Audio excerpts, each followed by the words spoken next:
আত্মসাৎ ভাবে যদি কাহর থেকে খাই, আমি আর আপনি তো আলহামদুলিল্লাহ এত বেকুব না। কাহর থেকে 5 টাকার জন্য 5 টাকা খেলে কোটি টাকা মেরে দেবো জিন্দিগি বাদ, আমার সাকসেসফুল আর জীবন লাগবে না। এরপরে হাজি সাহেব, এরপরে গাজী সাহেব, এরপরে দান সদকা, এরপরে বাকিটা আল্লাহর ওয়ালা বুজুর্গ ফির কামেল। কথা ঠিক কিনা? কিন্তু প্রথমে ভালো করে মারলে ভালো করে মারবো, কিন্তু আপনি এই কিতাবের ফতোয়ার কিতাবের থেকে এই মাসালাটা ভালো করে জেনে নেন। যদি কাহর থেকে অন্যায়ভাবে আত্মসাৎ করা হয় 5 টাকা পরিমাণ, আপনার কবুলওয়ালা 700 রাকাত নামাজ আল্লাহ পাক নিয়ে নেবেন। হাবিব বিশ্ব নবী সাল্লাল্লাহু আলাইহি ওয়াসাল্লামের প্রতি দরুদ পাঠ করেন, আল্লাহ নিজের নবীদের প্রতি দরুদ শরীফ পড়েন, এবং সমস্ত ফেরেশতাগুল আল্লাহ পাকের হাবিবের উপরে দরুদ শরীফ পড়েন। নবীদের উপর দরুদ শরীফ পড়া কত বড় ফজিলত, আজকে আমাদের কথাটা বোঝার জন্য বলতে হয়। যদি আমাদের সমাজের কোনো একটা কাজ, কোনো একটা বিষয়, এমপি, মন্ত্রী অথবা প্রধানমন্ত্রী যদি কোনো একটা বক্তব্য কথা বলে, তিনাদের কথাটার অত্যন্ত দাম, অত্যন্ত মূল্যায়ন, এবং রেফারেন্স দিয়ে বলা হয় যে এই কথাটা আমাদের এমপি সাহেব বলেছেন, মন্ত্রী সাহেব বলেছেন। বলুন তো দেখিন, নবীজির প্রতি দরুদ শরীফ পড়ার কথা না, স্বয়ং আল্লাহ নবীজির উপর দরুদ শরীফ পড়েন। কে বলছেন বাবা? আল্লাহ তাআলা বলছেন কালাম পাকের মধ্যে। তাহলে দরুদ শরীফ এই ইবাদত কত বড় দামি ইবাদত। বিভিন্ন তাফসীর কিতাবের মধ্যে রয়েছে যে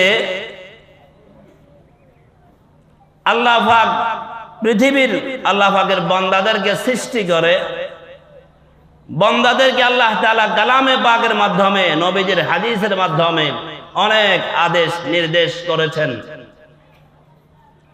যেমন নামাজ পড়ার জন্য আল্লাহ তাআলা কালাম পাকের মধ্যে বলেছেন, রোজা রাখার জন্য আল্লাহ তাআলা কালামের মধ্যে বলেছেন, নামাজ পড়ার জন্য আল্লাহ তাআলা কালাম পাকের মধ্যে বলেছেন, যাকাত দেওয়ার জন্য আল্লাহ তাআলা কালাম পাকের মধ্যে ইরশাদ করেছেন, নবীজি ইরশাদ করেছেন। তবে দরুদ শরীফ পড়ার জন্য আল্লাহ তাআলা, দরুদ শরীফ পড়ার জন্য একটু পরে আয়াতের মধ্যে আল্লাহ তাআলা মুমিনদেরকে প্রথমে আল্লাহ বলেন, আমি নিজে আল্লাহ নবীর উপর দরুদ শরীফ পড়ি। আমি নিজে আল্লাহ আমার হাবিব বিশ্ব নবী সাল্লাল্লাহু আলাইহি ওয়াসাল্লামের প্রতি দরুদ শরীফ পড়ে আমার সকল ফেরেশতা, মাসুম ফেরেশতা যাদের জিন্দেগিতে কোনো গুনার লেশ মাত্র নেই, আমার সকল মাসুম বেগুনাহ ফেরেশতা সবাই নবীর উপর দরুদ শরীফ পড়ে। আল্লাহ বলে স্বয়ং অতএব তোমরা, আমি আল্লাহ পাকের নির্দেশ, মুমিন যারা, ইমানদার যারা, মুমিন যারা, মুসলমান যারা, তাদের জন্য আমি আল্লাহ পাকের পক্ষ থেকে নির্দেশ হলো তোমরাও আমার নবীর উপর দরুদ শরীফ পড়ো। প্রথমে আল্লাহ মানুষ গুরুত্ব যদি বলেন, স্বয়ং বড়রা একটা কাজ করলে এরপরে হুকুমটা দিলে কত বড় গুরুত্ব হয়। যেখানে আল্লাহ বলেন আমি নিজে দরুদ শরীফ পড়ি, অতএব তোমরাও আমার নবীর উপরে দরুদ শরীফ পড়ো। নবীজির সাহাবী উবাই ইবনে কাব অত্যন্ত বড় মাপের সাহাবী, অত্যন্ত বড় কারি সাহাবী। যে সাহাবী কোরআন শরীফ তেলাওয়াত করতেছিলেন, নবীজি মজলিসের মধ্যে, সাহাবায়ে কেরামের মজলিসে কোরআন তেলাওয়াত করতেছেন, এমন মুহূর্তে নবীজি এসে বসছেন। সাহাবী কোরআন তেলাওয়াতের আওয়াজ বন্ধ করে দিলেন। নবীজি বলে, আমার সাহাবী কোরআন তেলাওয়াতের আওয়াজ বন্ধ কেন করলে? কোরআন তেলাওয়াত করো। সাহাবী বলে, ইয়া রাসূলুল্লাহ, আপনি নবী, আপনি সমস্ত নবীর সরদার, আপনার উপরে কোরআন অবতীর্ণ হয়েছে, আমি আপনার উম্মত, আপনার সাহাবী, আমি আপনার সামনে কোরআন তেলাওয়াত করব ইয়া রাসূলুল্লাহ। আল্লাহর হাবিব বলেন, আমার উম্মত, আমার সাহাবী উবাই ইবনে কাব, আমার সাহাবী, আমি নবী তোমাকে বলছি, আমার সাহাবী উবাই ইবনে কাব কোরআন তেলাওয়াত করো। সাহাবী বুঝতে বাকি রয় নাই, কারণ নবী নিজের থেকে কোনো কথা বলেন না যতক্ষণ পর্যন্ত আল্লাহর আরশের মালিক আল্লাহর পক্ষ থেকে ইশারা না হয়। কথা ঠিক কিনা? সাহাবী, নবীর সাহাবী উবাই ইবনে কাব বুঝে ফেললেন নিশ্চয় নবীর সামনে কোরআন তেলাওয়াত করার জন্য আমার মালিক আল্লাহ পাকের পক্ষ থেকে ওয়ার্ডার নির্দেশ। এই জন্য উবাই ইবনে কাব নবীজিকে গোপন রাখেন নাই, ভিতরে রাখেন নাই, বলে দিলেন ইয়া রাসূলুল্লাহ, আমাকে আপনার সামনে কোরআন তেলাওয়াত করার জন্য কি আল্লাহ নির্দেশ দিয়েছেন? আমার নামটা কি আল্লাহ আপনাকে বলেছেন? আল্লাহু সাম্মানি, ইয়া রাসূলুল্লাহ আমার নাম কি আল্লাহ বলেছেন? নবীজি বলেন নাম, আল্লাহু সাম্মাকা। ও আমার সাহাবী উবাই ইবনে কাব, তোমার কোরআন তেলাওয়াত করার জন্য আমি নবীর সামনে তোমাকে কোরআন তেলাওয়াত করার জন্য, আরশের মালিক সারা পৃথিবীর মালিক আল্লাহ, আমি নবীর সামনে তোমাকে কোরআন তেলাওয়াত করার জন্য আল্লাহ বলেছেন। এই সাহাবী কত বড় সাহাবী হতে পারে বলেন তো দেখি? আল্লাহ নবীর সামনে কোরআন তেলাওয়াত করবে, পড়বে ঠিক, কিন্তু নবীর সামনে সৌন্দর্য বড় কারি, যত বড় কারি হোক, কিন্তু এত মকবুল সাহাবী। এই সাহাবী নবীজির দরবারে আসছেন, আসি বলেন ইয়া রাসূলুল্লাহ, ইয়া হাবিবাল্লাহ, আমি আমার নফল ফরজ ইবাদত, ফরজ আমল করার পর নফল ইবাদত করার জন্য আমি কিছু সময়কে রিজার্ভ করে রেখেছি। ফরজ ইবাদত আছে না নাই? এখন আমাদের জন্য রমজান না, তাহলে আমাদের নামাজ অত্যন্ত গুরুত্বপূর্ণ ইবাদত, নামাজটা পড়া লাগবে কি লাগবে না?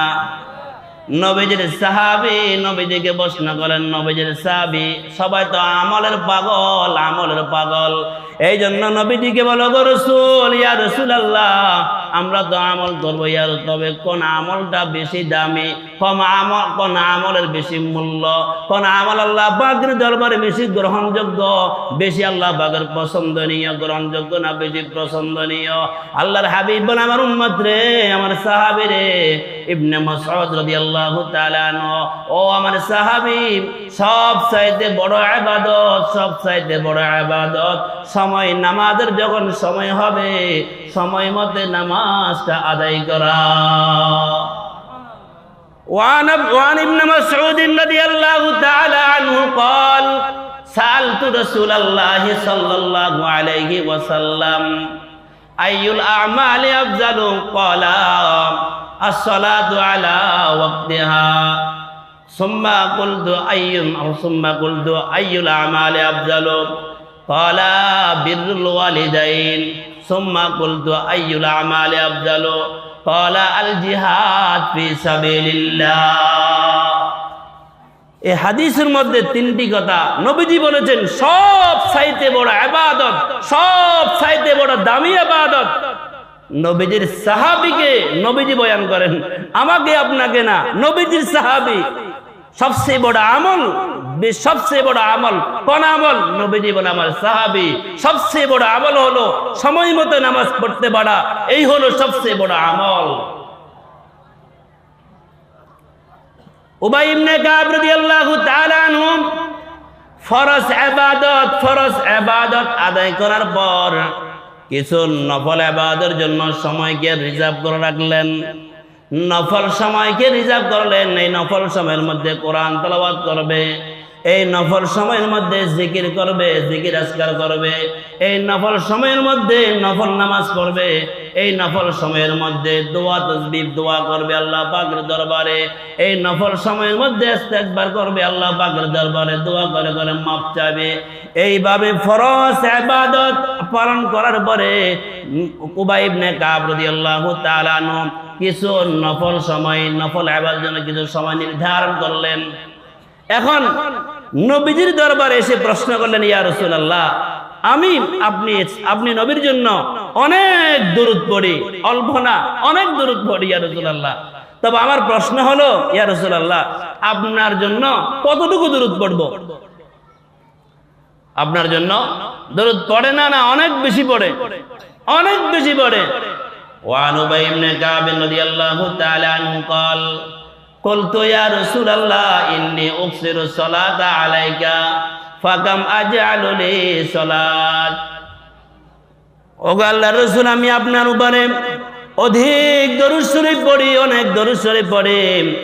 নবীজি তবে অধিক দরুদ শরীফ পড়ি ঠিক, তবে নবী আপনি বলে দেন আমার ফরজ ইবাদত ফরজ